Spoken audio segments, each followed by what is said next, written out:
कारंजा शहर पोलीस स्टेशनच्या वतीने आगामी सण उत्सव शांततेत पार पाडावे याकरिता शांतता समितीची बैठक संपन्न दिनांक 22 मार्च 2025 रोजी सकाळी 11 वाजता पोलीस स्टेशन कारंजा शहरच्या वतीने आगामी सण उत्सव रमजान ईद, गुढीपाडवा, रामनवमी, महावीर जयंती, हनुमान जयंती तसेच आंबेडकर जयंती आदी सण उत्सव शांततेत पार पाडावे याकरिता कारंजा शहर पोलीस स्टेशनचे कारंजा उपविभागीय पोलीस अधिकारी प्रदीप पाडवी तसेच पोलीस निरीक्षक श्री दिनेशचंद्र शुक्ला यांच्या उपस्थितीत शांतता समितीचे आयोजन करण्यात आले होते। यामध्ये आगामी सण उत्सव शांततेत पार पाडावे असे आवाहन करण्यात आले। तसेच सोशल मीडियावर कोणतीही अपेक्ष पोस्ट टाकून कोणत्याही जाती धर्माच्या लोकांच्या मनाच्या भावना दुखावल्या जाणार नाही याची दक्षता घ्यावी व सोशल मीडियाचा वापर जपून करावा यावर पोलिसांची करडी नजर असून काही समाजकटकांनी यावर जर कायद्याची पायमल्ली केली तर त्यांची गय केल्या जाणार नाही।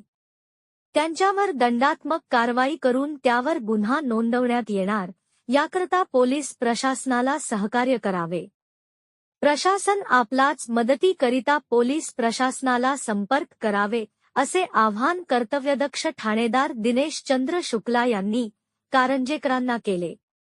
तसेच यावेळी पत्रकार प्राध्यापक शेख सर, पत्रकार समीर देशपांडे आदी शांतता समितीचे सदस्य यांनी आपले मत व्यक्त केले। यावेळी माजी नगराध्यक्ष संजय काकडे, माजी उपाध्यक्ष जुम्मा भाई पप्पूवाले, नगरसेवक ॲडव्होकेट जाकीर शेख, नगरसेवक नितीन गडवाले, नगरसेवक प्रसन्न पळसकर, पत्रकार अमोल पाटील आगम तसेच विश्व हिंदू परिषद बजरंग दलचे उपाध्यक्ष मंगेशजी कडेल, दिलीप रोकडे, किशोर उके, मोहन पंजावांनी, झहीर भाई आदी नगरसेवक, समाजसेवक बिसू भाई पैलवान, मुस्लिम समाजाचे मौलवी साहेब व शांतता समितीचे सदस्य व पत्रकार आदी समाजसेवकांची उपस्थिती होती। या शांतता समितीचे मीटिंगचे व्यवस्थापन खुफिया विभागाचे उमेश चाने यांनी केले तर आभार प्रदर्शन एपीआय प्रशांत सुकनार यांनी केले। प्रतिनिधी अब्दुल अजीज, न्यूज 24, आपकी आवाज।